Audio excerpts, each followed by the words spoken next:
All right, good morning. Thanks for being here.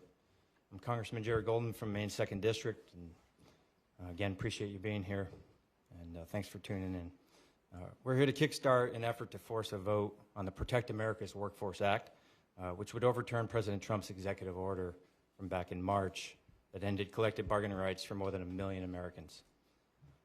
I'll start with a few facts. First, unions built America's middle class.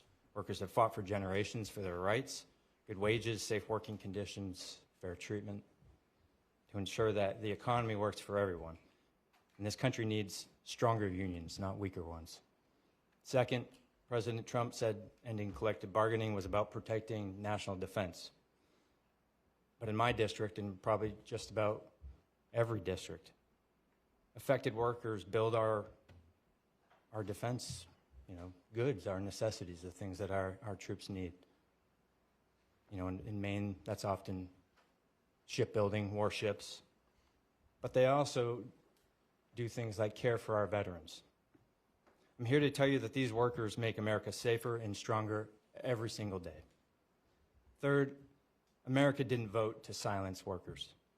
Poll after poll shows Americans of all political stripes support unions. That's why the Protect America's Workforce Act quickly gathered strong bipartisan support.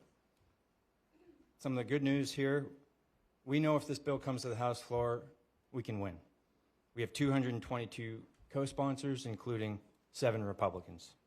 More than enough to pass the bill, but so far, no willingness to bring it to the floor from Republican leadership. I know that everyone who co-sponsored this legislation, no matter what their party is, did so because they believe that workers' rights are worth protecting. They know that when workers collectively bargain, the result is a fairer workplace with dignity and respect. And they know this order undermines core American values and leaves workers open to unfair treatment and political interference. So we're here today with my colleagues and with union leaders representing hundreds of thousands of workers to deliver a simple message. Let's just have a vote. That's why we're calling on all members of Congress to sign a discharge petition to bring this bill to the floor. The American people are watching. If every member who signed on to this bill would join us, we could overturn this union-busting action and show America that this body will protect workers' rights no matter what. So with that, I'm going to introduce our next speaker, my friend and colleague, someone you heard speak very briefly the other day for about 10 hours or something like that. But in that, a key part of it was when he spoke about his own family's personal connections to unions and the importance of collective bargaining. So, House Democratic Leader Hakeem Jeffries, thanks for joining us. Well, good morning, everyone. I'm so thankful for the incredible leadership of Congressman Jared Golden, who fights hard for the people that he represents in the great state of Maine, fights hard on behalf of everyday Americans, the men and women of organized labor, and the union movement all across the country. Organized labor is facing an unprecedented assault right now as a result of the extreme actions of Donald Trump and his administration, targeting unions, targeting federal government employees, targeting organized labor in an extraordinary way. Trump administration's actions at this moment don't make life more affordable for everyday Americans. Don't lower costs for everyday Americans. Don't allow everyday Americans to pursue the American dream. It undermines their ability to do just that.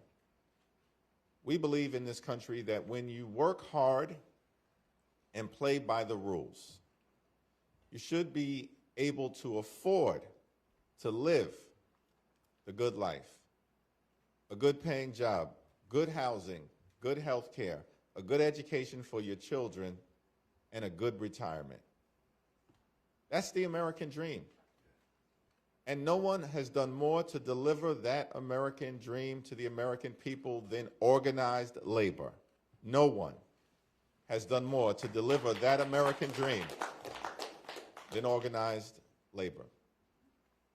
And that's why it's so incredibly important to ensure that this piece of legislation is able to get an up or down vote on the floor of the United States House of Representatives. Because if it does, as a result of the leadership of Congressman Jared Golden and my other colleagues and the partnership with these extraordinary union leaders who are here with us today and beyond, it will pass the House.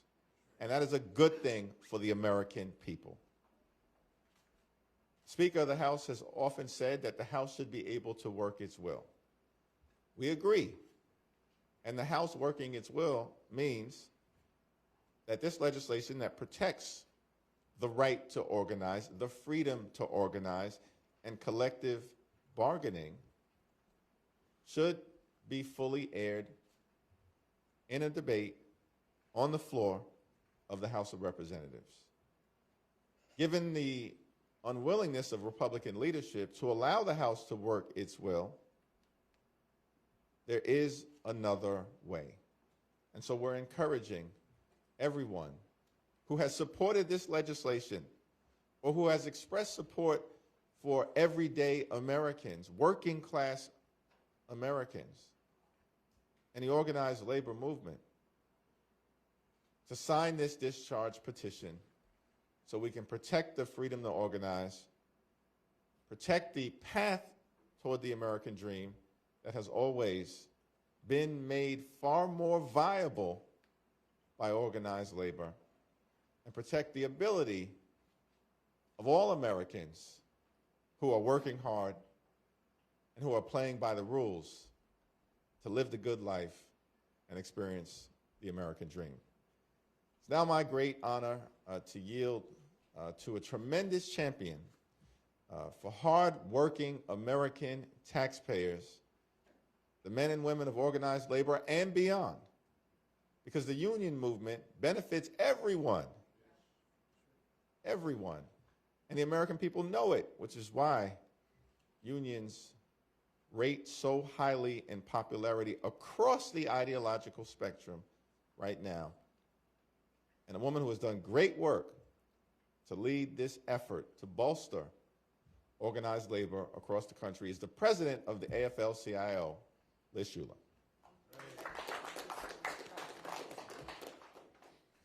Well, good morning. Thank you so much, Leader Jeffries. And again, I'm Liz Shuler, president of the AFL-CIO. I am so proud to bring the voices of nearly 15 million working people in 63 unions into this room, especially our amazing brothers and sisters in the federal workforce. And every working person, as the leader said, in this country, because these attacks that are being waged against federal workers affect all of us. And I know we're going to hear from 3 of our federal union leaders who are on the stage, who have been on the front lines of this fight and have been standing up for their members and all workers every day since this executive order dropped on March 27th. And you'll see Everett Kelly, president of the American Federation of Government Employees, standing behind me. Matt Biggs, the president of the International Federation of Technical and Professional Engineers, and Randy Irwin, the president of the National Federation of Federal Employees, and you'll hear from them shortly.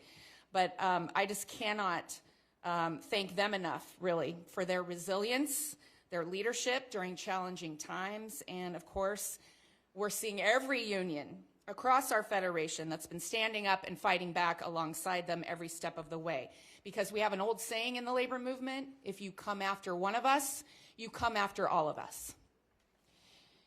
And we also need to recognize we would not be here without the elected officials standing behind us and with us, especially Leader Jeffries, who has been our champion from day one, the co-sponsors of this legislation, of course, Congressman Golden, who has been unrelenting, and we want to thank you, Congressman, for your leadership, and of course, Congressman Fitzpatrick.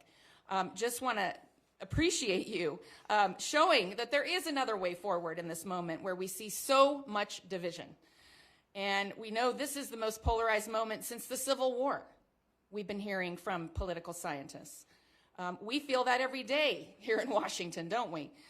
But if you get out of D.C. and you actually talk to Americans in our communities, Democrats, Republicans, Independents, there's one thing they do agree on, and the leader stole my headline. It's unions. They agree on unions. 70% of Americans say they support unions, according to polls. 9 in 10 young people under the age of 30 support unions. And they think workers should have a voice on the job. They think it is common sense to have a voice on the job. And so what we saw on March 27th from this administration was the single biggest act of union busting in American history. And it defied common sense. Just a few days after that EO was signed, we started traveling across the country to hear directly from workers about what this means to them. Workers like Irma Westmoreland, a nurse at a VA hospital in Augusta, Georgia, who said, you know, suddenly we can't speak up about our patients' needs without fear of losing our jobs. Workers like Jacqueline Sandel, a letter carrier in Charlotte, who said, these are the jobs and services my friends and family count on, and suddenly no one knows what is going on. Is there a single working person in a single working family who is better off when we live in that kind of chaos? The answer is no. When our federal workers can't stand up for themselves, are we better off? No. When this administration puts at risk our clean water, the safety of our food, our veterans, our heroes that can't get the care they need because the federal workforce is hollowed out, we are not better off. That hurts all of us. It hurts every community. And so we have the chance right now to do something incredibly powerful, to actually come together and say, let's protect those who protect us. And I couldn't be prouder of our workers, our local labor leaders who've already mobilized in their communities and contacted their elected officials to help them see how important this legislation is. And to every member of Congress, I say, come be a part of this massive bipartisan win. Help us get this done together and show that government can deliver common sense. So let's restore these rights to working people. Let's do something that the vast majority of Americans support in every community. And let's start showing a new path forward where we work together to deliver for the people. Thank you so much. And it is now my honor to introduce a champion for working people. We couldn't be prouder of our Congresswoman from Michigan, Congresswoman Debbie Dingell.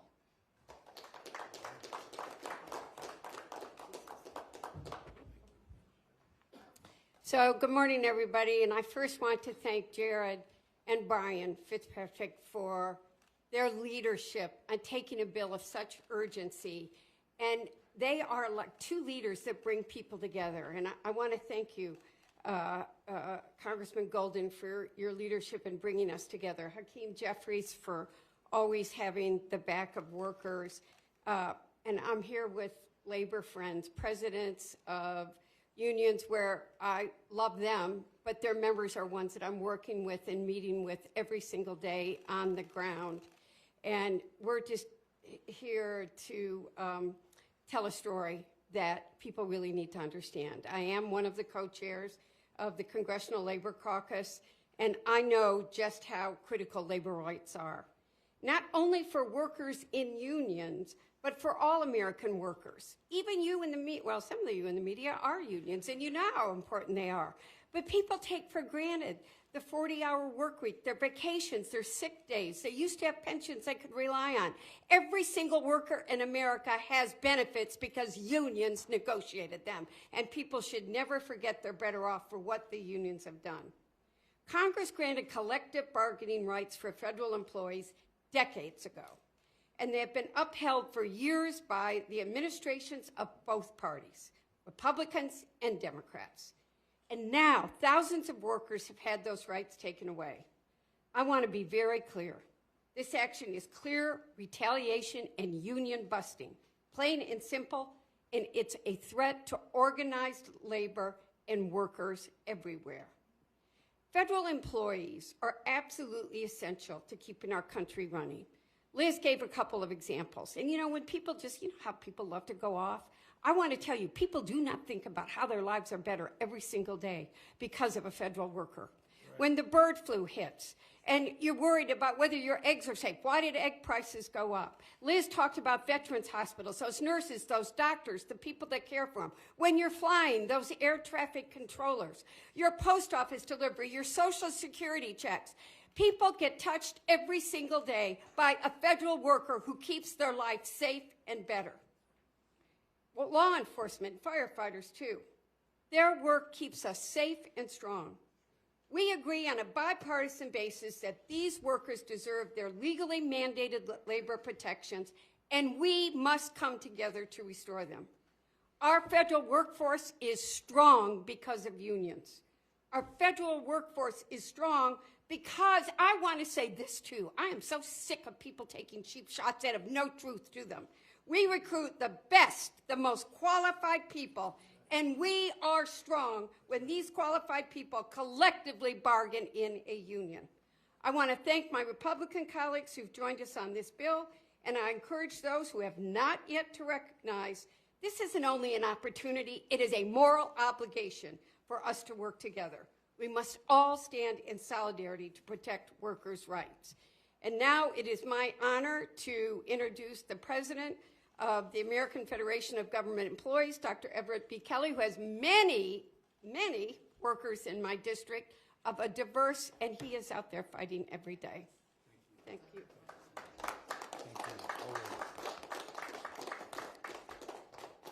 Good morning.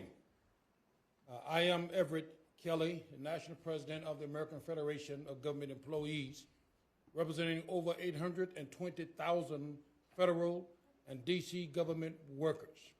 They are public servants, veterans, doctors, nurses, national security personnel dedicated to this country. I want to thank Leader Jeffries and Representative Golden, Norcross, Dingell, and Kazar for their leadership and for their support. I also want to thank our fearless leader, President of the AFL-CIO, and these labor leaders that stand with me today. March 27, 2025 was the worst day in our union's 100-year history. Citing national security as a pretext, the president unleashed the largest attack on labor unions in the U.S. history. As a veteran and former local president at an Army depot in Alabama, I know firsthand the strong union ties that makes the workforce safer and more efficient. Claiming collective bargaining harms national security is a ruse to silence the hard-working federal employees. Now is the time to act. We must pass Representative Golden's courageous bipartisan bill, H.R. 2550, to restore these rights. The only way to do that is through a discharge petition. And if you support federal workers, I submit to you it's time to sign the petition. If you support veterans, who make up a third of the workforce, if you support human rights in the workplace, I submit to you that it's time to sign the petition. Workers, the labor movement, and the country is watching. I want to let you know that we are all watching, and we're waiting for you to do the right thing. So thank you, brothers and sisters. I would now like to introduce Congressman Greg Kazar to the podium. Thank you. Good morning. I'm Greg Kazar. I'm proud to represent the heart of Texas and be chair of the Progressive Caucus. But before any of that, I was a labor organizer, and I'm still proudly an AFSCME 1624 member. Whether you are identify as a progressive or a blue dog Democrat, or if you're a conservative voter, you know that collective bargaining is there to take care of you and take care of your family. And that is why the majority of the members of the United States House say that they support this legislation to restore collective bargaining rights to our workforce. The question for Republican members of Congress is, will they vote the same way that they talk? And that's the question that we need to present the American people. Because in Texas, we talk about some folks that are all hat and no cattle. And this is the moment of truth for those members of Congress on the Republican side. Will they vote with their own voters to support workers' rights in their own districts? Will they vote how they talk, or are they all talk? And that is the question that's presented to us, because working people in this country deserve politicians that do more than talk. They want to see us actually stand up for them. I'm so grateful to Congressman Jared Golden for walking the walk and leading here in Washington, D.C. on restoring collective bargaining rights to every American worker, and to my colleagues here, and also to the labor presidents and labor leaders for your fight in this time. What President Donald Trump has done by taking collective bargaining rights away from 1 million workers is he is letting everyone know across the country that he wants to come for you next. If Trump is allowed to take collective bargaining away from our federal nurses, then he's going to come after truck drivers next.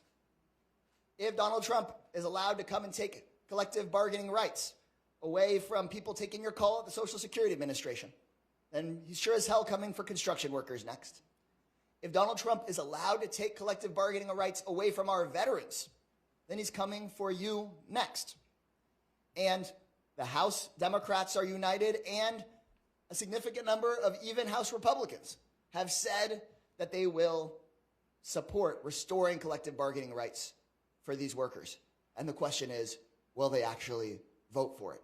I hope that the answer is yes, but I know that voters will hold us accountable for making sure that we do work for the people, not just for the billionaires who want tax breaks or the big corporations who want to be able to pay you less and less while they charge everyday Americans more and more. So we know that our voters want to see us put up a fight. And Representative Golden, working alongside Congressman Fitzpatrick and the whole House Democratic Caucus, are ready to put up that fight for working Americans. And I think that everybody here in the press should be watching this closely, because we hear big talk from some Republicans saying they want to be the party of workers or party of the working class. They put their name on bills like this. We're just calling for an actual vote, because this is the biggest erosion of collective bargaining rights in our lifetimes, and we have a chance to turn it around. Like I said, I'm so grateful to our federal workers every day, and even more grateful to their union leadership who fight every day on their behalf. So next, I'm proud to call up Randy Irwin, who is the national president of the National Federation of Federal Employees. Great to be here today. I want to thank Representative Golden. Thank you so much for introducing this critical piece of legislation, critical bipartisan legislation. Again, I'm Randy Irwin. I am the national president of the National Federation of Federal Employees. We represent 110,000 federal workers nationwide. I do want to first thank the federal employees out there for the incredible work that they do every day, keeping our military ready, caring for our cherished veterans, caring for all of our public lands, maintaining our homeland security, guaranteeing clean air and clean water, safe food and safe air travel, secure borders and secure passports, and so many other essential services that the American people rely on. So NEFI is extremely proud to support the bipartisan Protect America's Workforce Act, a critical piece of legislation that would restore collective bargaining rights to approximately 1 million civilian federal workers. The executive order signed on March 27th that aimed to eliminate collective bargaining at 18 federal agencies was the biggest assault on collective bargaining rights that we have ever seen in this country. Ever. Not just our lifetimes, the whole ever. It's union busting. It's union busting, plain and simple, on a level that we have never seen in this country. But let me tell you something. Collective bargaining in the federal sector is not a threat to national security. That idea is preposterous. It never has been. It never will be. We have more than 60 years of bargaining in the federal sector that prove that. And that is why the statutory right of federal employees to bargain must unequivocally be restored, and done so immediately. And that is what this legislation is all about. And I am so proud that members of Congress, working in true bipartisan fashion, took immediate action after this executive order was signed to draft legislation to keep this egregious executive order from going into effect. Bipartisan support has been built for this legislation, and we are now up to 222 co-sponsors, a solid bipartisan majority of the House of Representatives. How often can you say that about legislation in this day and age? Okay, virtually never. So the support for this legislation has been incredible. I want to say thank you to each and every member of Congress that co-sponsored this legislation. But now is the time to get this critical legislation moving forward. The American people support unions overwhelmingly. They do not want to see unions gutted, as this executive order attempts to do. And we cannot afford to wait. The stakes are truly too high. Our civil service has been stressed to an unprecedented degree. I hear from these folks every single day. And the critical services that they provide and that the American people rely on are at risk. And they will continue to be at risk as long as the assault on collective bargaining rights goes unchecked. And until Congress takes action, those rights, that assault on their rights has gone unchecked. So I call on every House member to sign this discharge petition today and reinforce the essential rights of working Americans that are protected by the Constitution. This isn't a partisan issue. If you support essential freedoms, sign this discharge petition today. And so now it is my great honor to introduce a great friend of labor and federal employees, Congressman Donald Norcross.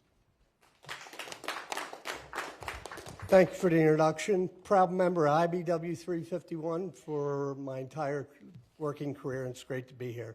Leaders Jeffries, and certainly want to take a moment to thank Jared Golden, not only for the legislation or the discharge position we're talking about now, but just 2 nights ago he voted to give back Department of Defense employees their vote when we passed it out of the NDAA to restore it. And that was very big, and we appreciate you leading that also.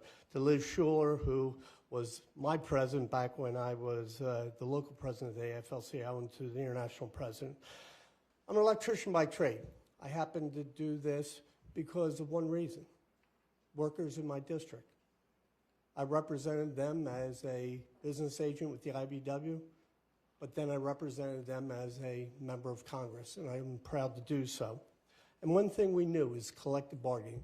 The right to collective bargaining is essential in our world. We heard the biggest attack in the history of our country on organized labor by this administration, the biggest one that has ever happened, and then put it under the guise of national security. But it's okay that the workers who build the F-35, who build the destroyers in your district, are all represented by unions. That's the difference. That's the big lie that we continue to hear. That's why the NDAA amendment that we had to restore the right of workers for the Department of Defense passed in a bipartisan manner. And I want to thank all those members, both Democrats and Republicans, who voted for it. And it's a great setup for what we're talking about today, the discharge petition. We get to get 3 shots. You get to sign the petition, you get to sponsor legislation, and then you get to actually do what they're doing, and that's to vote for it. Unions are formed not by edict, by an executive order. They are voted by the members. Democracy. 60 years ago, those members took a vote, and here we are, that sacred vote. And to quote a famous President Trump, stop the steal. He's trying to take their vote away. And that's why we're asking for folks to get down to the floor, sign the petition. And that is incredibly important. President Trump, stop the steal. And to wrap things up, as a dear friend I've known for so many years, the president of the IFPTE, please welcome Matt Biggs. Congressman Norcross, thank you. We represent a lot, over 10,000 members in New Jersey. You're a great champion for our members and for workers, working Americans. Congresswoman Dingell, thanks for your leadership on the Labor Caucus. Huge union supporter, thank you. Congressman Kassar, thank you for your support as well. And Congressman Golden, I just want to thank you for leading the effort on this bill. IFPTE, we represent some 2,000 members at the Portsmouth Naval Shipyard, where Congressman Golden in his state of Maine. And those workers, when that executive order was signed, lost their collective bargaining rights like that. They didn't do anything to deserve it. I mean, they protect our national security. The worst thing is the administration pointed to national security as a reason to take away their collective bargaining rights. They claim it endangers national security. That's outrageous, and it's just plain wrong. What that executive order does, actually, it's contrary. We're living kind of in an Orwellian country right now. It's actually going to hurt national security. Unions in the federal sector work collaboratively. A lot of people don't know this. They work in partnership with management. We have labor management partnerships where we meet on a regular basis, at least we used to before the union buster in chief took office.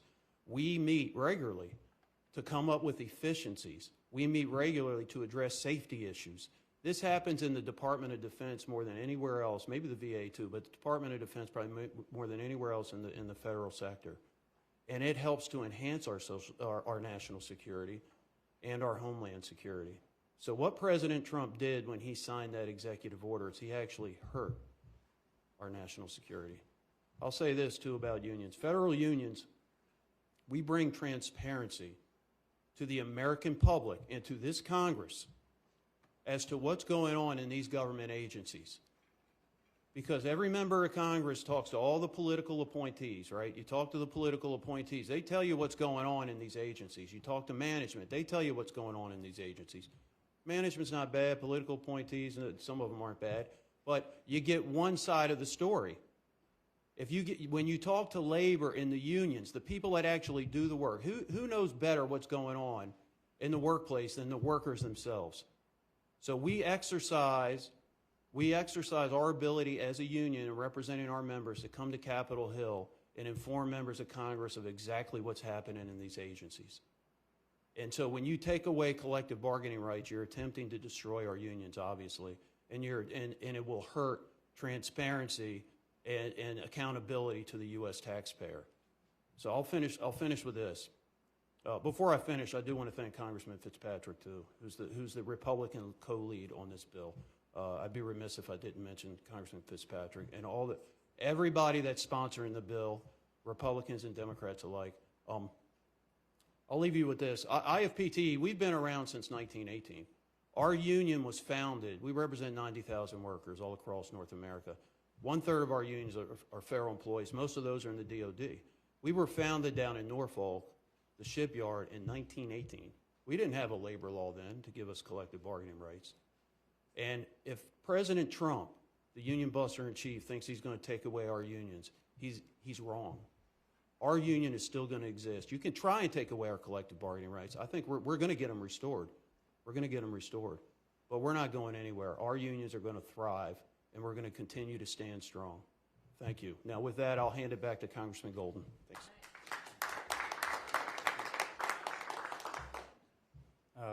Mario, I'm going to let you choose who gets to ask questions. We're just going to take a couple of questions here. You've heard from all the speakers, you know, what it's all about, what's at stake, and what the strategy is here with the petition. So if you got questions about the bill or about the petition, we're happy to take them, and Mario will pick up.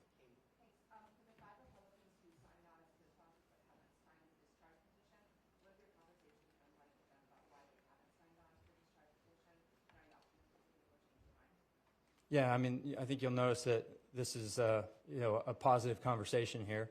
They're co-sponsors of the bill, and we want them to sign, and we've been talking to them about that. I'm not going to speak for them about why they haven't signed yet or not, other than that they've been a little busy. chiefly with reconciliation. I mean, that's been with like so many things. As many Democrats have been trying to work across the aisle for months now. You know, a lot of our colleagues have said, well, you know, we got to get this done. We're focused here. I get that, but that's cleared through the House, and now's a good time to focus on other important, you know, bipartisan work and things that we got to get done. So I'll quickly note, Brian Fitzpatrick has already signed. Don Bacon has already signed. You know, we got other good people who have co-sponsored the bill, like Mike Lawler, Nick Lalota. You know, I'm hoping and I feel pretty hopeful that they'll get there. So.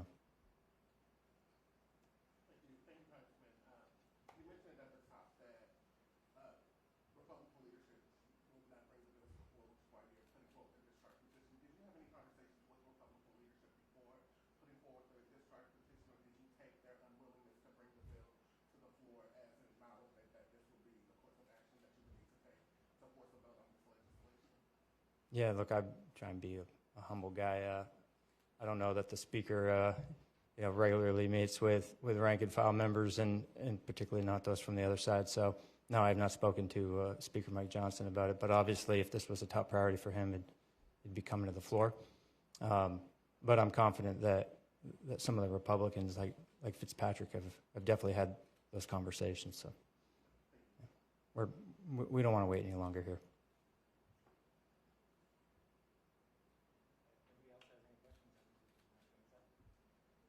All right, thank you very much.